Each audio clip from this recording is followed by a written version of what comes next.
नमस्कार मेरे भारतीयों वासियों और मेरे साथियों। आज मैं बहुत ही महत्वपूर्ण टॉपिक पे बात करने वाला हूँ जिसका नाम है कोरोना वायरस।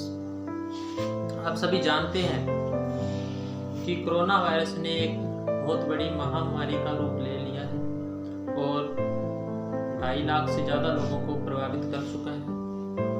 15,000 से ज़्यादा लोगों की मृत्यु भी हो चुकी है और 15,000 से ज़्यादा लोग अभी क्रिटिकल कंडीशन में हैं। तो इससे आप हिसाब लगा सकते हैं ये कितनी बड़ी समस्या है। भारत देश में भी 7 लोग मृत्यु के घाट उतर चुके हैं और 200 से ज़्यादा लोग प्रभावित हैं। कोरोना वायरस एक ऐसा वायरस जो मानव सभ्यता पर संकट बन के आया हुआ है, जिससे निपटने की जरूरत अपने को है। इसका इलाज अभी कहीं भी नहीं बना है।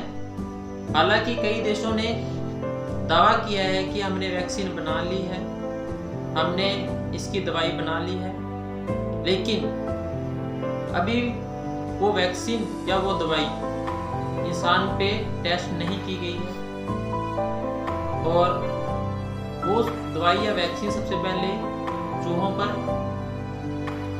या बंदरों पे टेस्ट की जाएगी, उसके बाद इंसानों पे टेस्ट की जाएगी।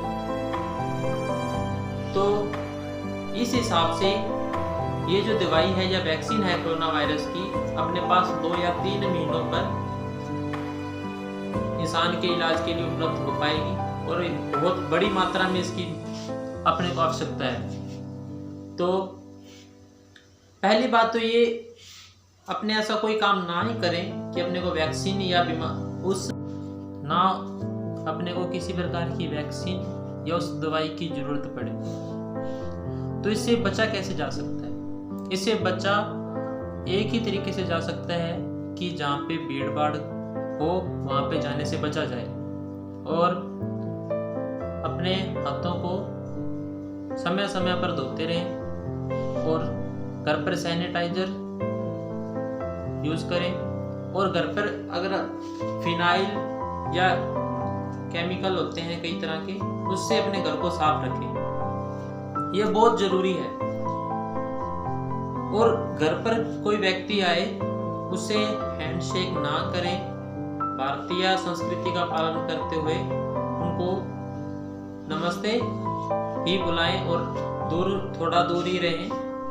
और जो दूरी है किसी भी व्यक्ति से, जो सेफ दूरी अपने रहेगी इस वायरस के लिए, वो रहेगी अपने पास 3 या 4 मीटर के करीब है। उतनी दूरी पर रह के बात करें उनसे।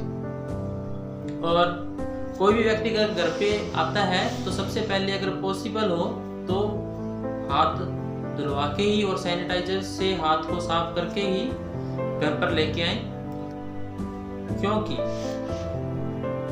क्योंकि ये जो वायरस है किसी में भी हो सकता है, अपने को नहीं पता। अपने किसी परिचित में भी हो सकता है, अपने दोस्त में भी हो सकता है और कहीं भी हो सकता है। और बात करें मास्क की, तो घर से पहली बात तो बाहर ना ही जाएं तो ज़्यादा बेटर है आपके लिए।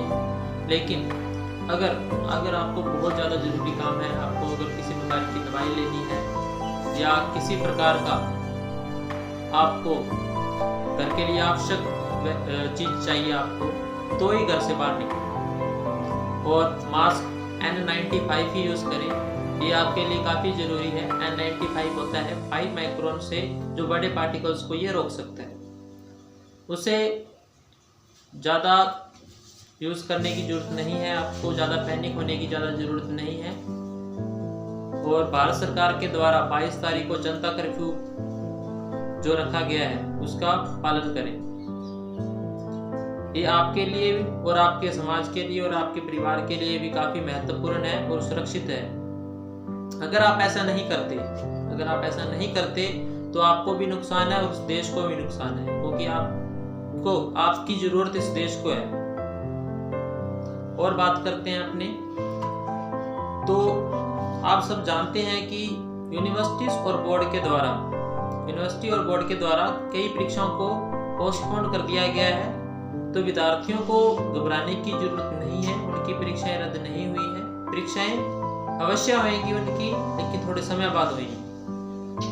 तो आप घर पर रहकर अच्छी तैयारी करें और किसी भी प्रकार का बाहर जाने से बचें और अच्छे अंक लाएं, यही मेरी आप सभी से कामना है।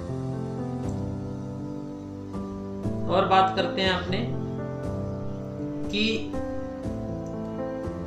अगर किसी में अगर ये लक्षण दिखाई देते हैं, खांसी, बुखार या जुकाम, तो तुरंत डॉक्टर के पास या हॉस्पिटल जाएं और अपना इलाज और अपना चेकअप करवाएं।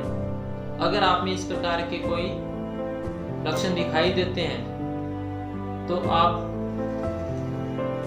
अपने आप को सबसे पहले आइसोलेट करें और दवाई और छोटी छोटी दवाइयाँ लें और सावधानियां बरत के अपने आप को रिकवर कर सकते हैं, डरने की जरूरत नहीं है।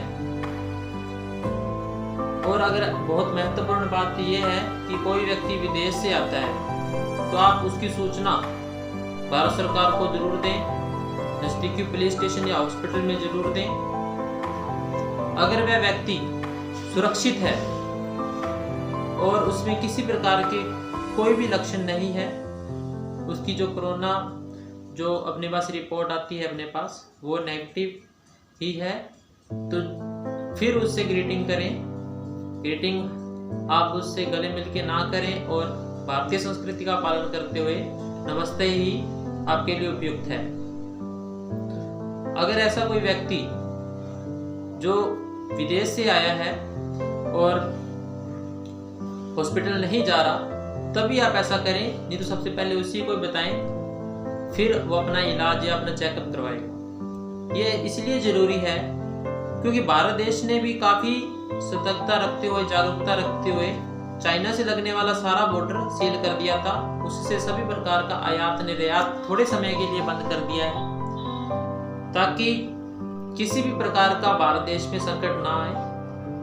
लेकिन ये जो वायरस इंडिया में पहुंचा है, ये इटली देश से ही पहुंचा है। कुछ सैलानियों के द्वारा, कुछ पर्यटकों के द्वारा भारत देश में पर्यटन स्थलों पे घूमे और वायरस को फैलाव कर दिया।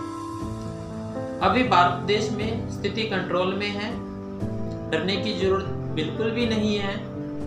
और बात करते हैं अपने, तो ऐसा कुछ भी नहीं है, आपको डरने की जरूरत नहीं है। सावधानियां रखनी है, अपने आप को साफ रखना है, भीड़ भाड़ वाली जगहों पे जाने से बचना है। धन्यवाद।